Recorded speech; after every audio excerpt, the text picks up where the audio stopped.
Documents scan చేయాలంటే ఇప్పటికీ మీరు థర్డ్ పార్టీ యాప్స్ డౌన్లోడ్ చేసుకుంటున్నారా? ఇక నుంచి అవసరం లేదు. ఎందుకంటే మీ ఫోన్లోనే ఉన్న ఒక హిడెన్ ఫీచర్తో సెకండ్స్లోనే డాక్యుమెంట్స్ స్కాన్ చేయొచ్చు. అది కూడా ఎలాంటి కొత్త యాప్ ఇన్స్టాల్ చేయకుండా. అది ఎలానో చెప్తా వినండి.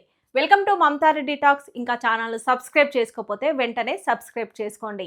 చాలా మందికి తెలియని ఈ ఫీచర్ గూగుల్ డ్రైవ్లోనే ఉంటుంది. మరి ఎలా స్కాన్ చేయాలో చెప్తా వినండి. మొదట మీ ఫోన్లో గూగుల్ డ్రైవ్ యాప్ ఓపెన్ చేయండి. యూస్ కింద కనిపించే ప్లస్ బటన్ లేదా క్రియేట్ లేదా యాడ్ అనే ఆప్షన్ని క్లిక్ చేయండి. ఇప్పుడు కొన్ని ఆప్షన్స్ కనిపిస్తాయి. వాటిలో స్కాన్ అనే ఆప్షన్ను సెలెక్ట్ చేయండి. ఇప్పుడు మీ మొబైల్ కెమెరా ఓపెన్ అవుతుంది. మీరు స్కాన్ చేయాలనుకున్న ఆధార్ కార్డ్ అయినా, బిల్ అయినా, ఏ డాక్యుమెంట్ అయినా కెమెరా ముందు పెట్టండి.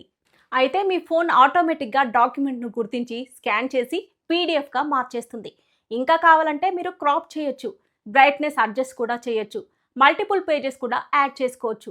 అంతేకాదు, స్కాన్ చేసిన ఫైల్ను పీడిఎఫ్గా సేవ్ చేసి వాట్సాప్, మెయిల్ లేదా ఎవరికైనా ఈజీగా షేర్ కూడా చేయొచ్చు. ముఖ్యంగా స్టూడెంట్స్కు, ఆఫీస్ వర్క్ చేసే వాళ్ళకు ఈ ఫీచర్ చాలా యూజ్ అవుతుంది. ఎందుకంటే వేరే యాప్లు డౌన్లోడ్ చేయాల్సిన అవసరం లేదు. చూసారుగా మన ఫోన్లో ఉన్న ఈ చిన్న ఫీచర్ ఎంత యూస్ఫుల్గా ఉందో. ఇన్ఫర్మేషన్ మీకు ఉపయోగపడుతుందని అనుకుంటున్నాను. లైక్ చేయండి, షేర్ చేయండి, ఛానల్ సబ్స్క్రైబ్ చేయడం మర్చిపోకండి. Thanks for watching.